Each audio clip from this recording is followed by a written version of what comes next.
ఇక బావా ఈ సాంగ్ చూడరా ఎంత బాగుందో.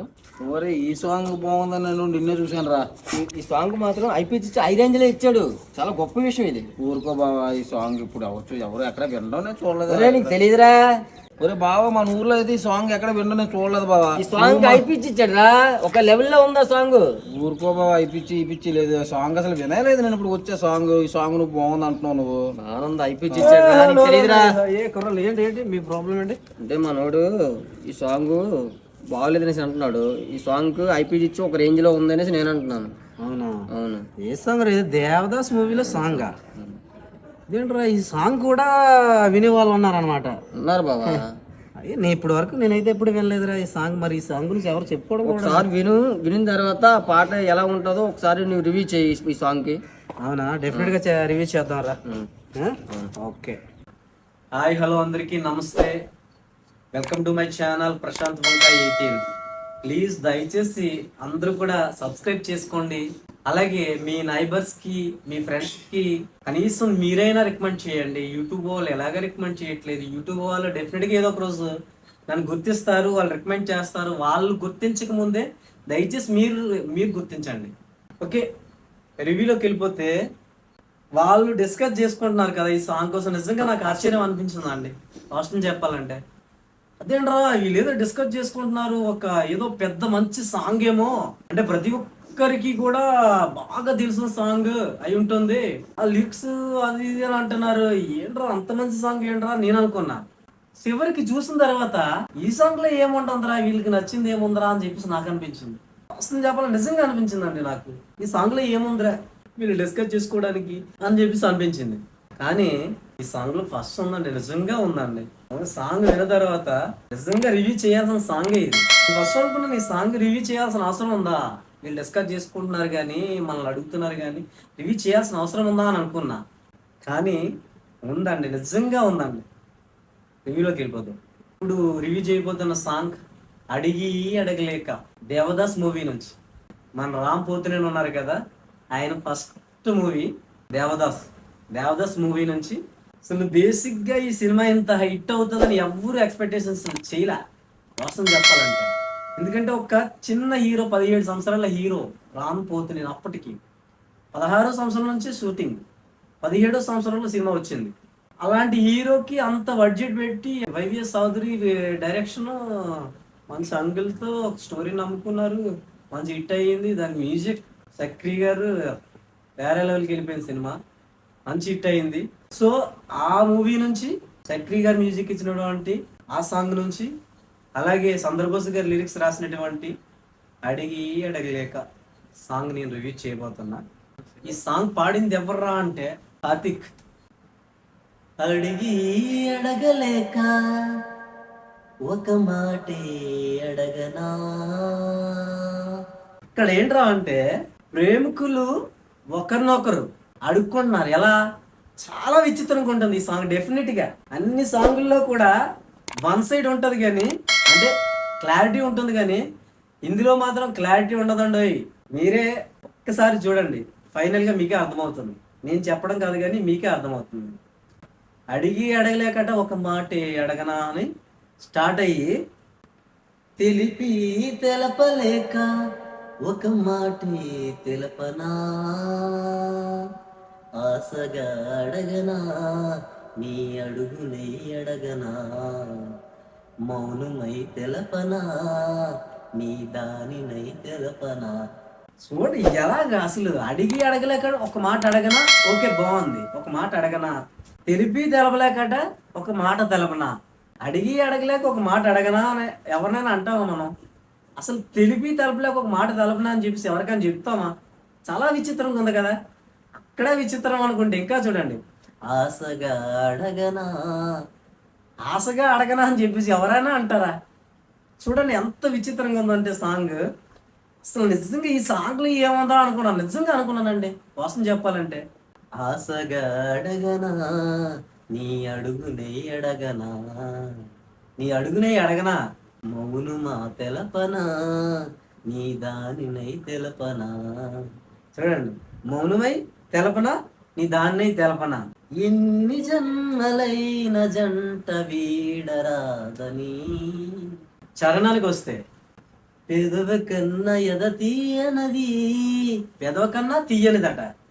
కనుల కన్న కల అల్లరిది, కనుల కన్నా అంట కల అల్లరిదట.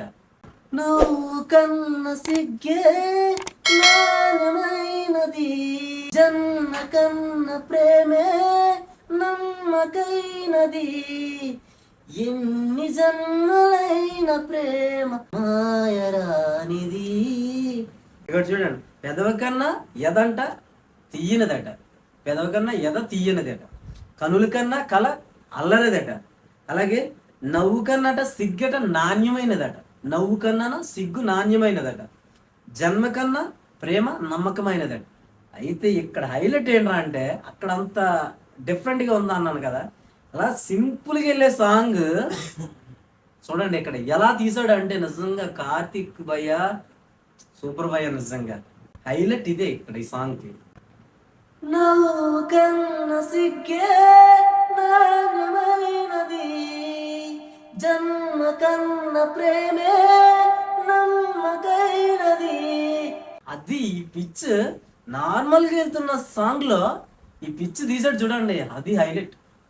ఈ సాంగ్ ఏంట్రా హైలైట్ అంటే అది హైలైట్. నాకు చాలా ఇదేంట్రా ఈ సాంగ్ గురించి డిస్కస్ చేస్తున్నారు, ఇదే సాంగ్ ఇందులో ఏముందని అనుకున్నా. ఆ పిచ్ వింటే డెఫినెట్ మీకు అనిపిస్తుంది డెఫినెట్గా ఈ సాంగ్ లో పస్తుందరా అని. సెకండ్ సార్ నాకు వెళ్తే నీకన్నా చల్లనది నీ నీడే దొరికింది. చూడండి మళ్ళా చరణంలో కూడా ఇక్కడ లిరిక్స్ లో కూడా చాలా గమ్మత్తుగా ఉంది. నీకన్నా చల్లనదట నీ నీడ నాకు దొరికిందని చెప్పడం అంటే అక్కడ నువ్వు చాలా చల్లగా ఉంటావు, అలాంటి నీకంటే చల్లని నీడ నాకు దొరికింది. అది ఎవరిది ఆ నీడ? తనని నీ నీడే. నీకన్నా నిజమైంది నీ తోడే నాకుంది అంటే ఇక్కడ ఏం చెప్తున్నారు? నీకంటా నిజమైందంట నీ తోడు అంటే అతన్నే, అతను అవ్వచ్చు ఆమె అవ్వచ్చు. నీకన్నా నిజమైనది నీ తోడు నాకు దొరికిందట. సొగసు కన్న వాడి వాడనది, బిగిసుకున్న ముడి వీడనది. అలా వెళ్తున్న ఈ సాంగ్కి ముళ్ళు లేని పువ్వే ప్రేమైనది, పూలు లేని పూజే ప్రేమన్నది, ఏ జన్మలోన ప్రేమ పూజ మానరానిది. మామూలుగా సాగుతున్న ఒక పడవకి అల్లు కొల్లాలో అయిపోతే ఎలా ఉంటుందో అలాగే ఈ సాంగ్ ని తయారు చేస్తాడు. అసలు మ్యూజిక్ డైరెక్టర్ చక్రి గారు ఆలోచన కావచ్చు, దానికి నా ఎగ్జిక్యూట్ చేసిన విధానం కావచ్చు. నీకన్నా చెల్లనిది నీ తోడే దొరికింది, నీకన్నా నిజమైంది నీ నీడే నాకుంది, సొగసు కన్న వడి వాడనిది, బిగుసుకున్న ముడు వీడనిది. ఇలాగ వెళ్తున్న దానికి లేని పువ్వే ప్రేమైనది, పూలు లేని పూజే ప్రేమన్నది. ఏం పిచ్చరా సార్, ఒక్క రేంజ్ తీసుకెళ్ళిపోయాడు అనిపిస్తా అనిపిస్తాం. అది హైలైట్ ఈ సాంగ్. ఏంట్రా అంటే లిరిక్స్ కాదు, ఈ లిరిక్స్ చాలా గమ్మత్తుగా ఉన్నాయి అనుకుంటే కార్తిక్ గారు ఎగ్జిక్యూట్ చేసిన విధానం వేరే వేరే వేరే వేరే అనుకోవాలి అంతే. అంత మంచిగా ఎగ్జిక్యూట్ చేశారంటే అంత మంచిగా ఎగ్జిక్యూట్ చేయడం జరిగింది. కార్తిక్ భయ్య సూపర్ అని చెప్పుకోవాలి. ఈ సాంగ్ లో ఏముందరా అనే వాళ్ళకి డెఫినెట్గా ఈ సాంగ్ వినండి. ఇందులో హై పిచ్ ఇచ్చాడు కార్తిక్, వేరే లెవెల్లో ఇచ్చాడు హై పిచ్. ఆ పిచ్ దీనికి హైలైట్. సో నా పరంగా వస్తే చంద్రబోస్ గారు రాసినటువంటి లిరిక్స్ డిఫరెంట్ గమ్మత్తుగా ఉన్నాయి అనుకుంటే కార్తిక్ గారు పాడిన విధానం కావచ్చు, చక్రి గారు ఇచ్చిన మ్యూజిక్ ఆయనే కదా ఇచ్చారు. లాగా వెళ్తున్న దానికి హై పిచ్ ఇవ్వమని, ఆ హై పిచ్ ఇవ్వడంలో అంటే 90% ఎవడైనా ఎగ్జిక్యూట్ చేయగలడు, దాన్ని ఈయన 200% చేస్తాడు అంతే కార్తిక్. చూడండి ఈ సాంగ్ లో చాలా గమ్మత్తుంది, లిరిక్స్ లో గమ్మత్తుంది అనుకుంటే డెఫినెట్ గా సాంగ్ సింపుల్ సాంగ్ అనుకుంటే మాత్రం మీరు పొరపాటు పడిన వాళ్ళు అవుతారు, డెఫినెట్ గా అవుతారు. సింపుల్ సాంగ్ కాదు, ఇందులో మంచి గమ్మత్తుంది, మంచి లిరిక్స్ ఉన్నాయి, మంచి హై పిచ్ ఉంది. లిరిక్స్ అలాగే ఈ సాంగ్ వివరణ మీకు నచ్చినట్లయితే డెఫినెట్గా నా వివరణ మీకు నచ్చినట్లయితే సపోర్ట్ చేయండి, దయచేసి షేర్ చేయండి మీ ఫ్రెండ్స్ కూడా. అదే మీ దగ్గర నుంచి కోరుకుంటున్నాను. ఫైనల్గా రివ్యూ చూసారు కదా, సారీ రా, డెఫినెట్గా నువ్వు చెప్పిందే వాస్తవం అయింది. ఈ సాంగ్లో మాత్రం హై బీచ్ ఇచ్చాడంటే కార్తిక్, వేరే లెవెల్లో ఇచ్చాడు. ఎలా ఇచ్చాడంటే, నవ్వు కన్న సిగ్గే నాణ్యమైనది, జన్మ కన్న ప్రేమే నమ్మకైనది, ఎన్ని జన్మలైన ప్రేమ మాయరాదది. ఏం పిచ్చి ఇచ్చాడండి నిజంగా. అయితే మాత్రం ఈ సాంగ్ హైలైట్ ఏంట్రా అంటే, ఈ హై లెవెల్ పిచ్ ఇచ్చాడు చూడండి. అదిను అలాగే చంద్రబోస్ గారు రాసినటువంటి చమత్కారమైన లిరిక్స్ ఈ సాంగ్ హైలైట్. ఏం హైలైట్ ఈ హై పిచ్, ఈ సాంగ్ హైలైట్. నేను కూడా ఏదో అనుకున్నా ఈ సాంగ్లో ఏం పాస్ ఉందని అనుకున్నాను. డెఫినెట్గా ఈ సాంగ్ మీకు కూడా నచ్చుతుంది. మా రివ్యూ కానీ మీకు కానీ నచ్చినట్లయితే ప్లీజ్ ఒక లైక్, సబ్స్క్రైబ్ అండ్ షేర్ కూడా చేయండి. Thank you.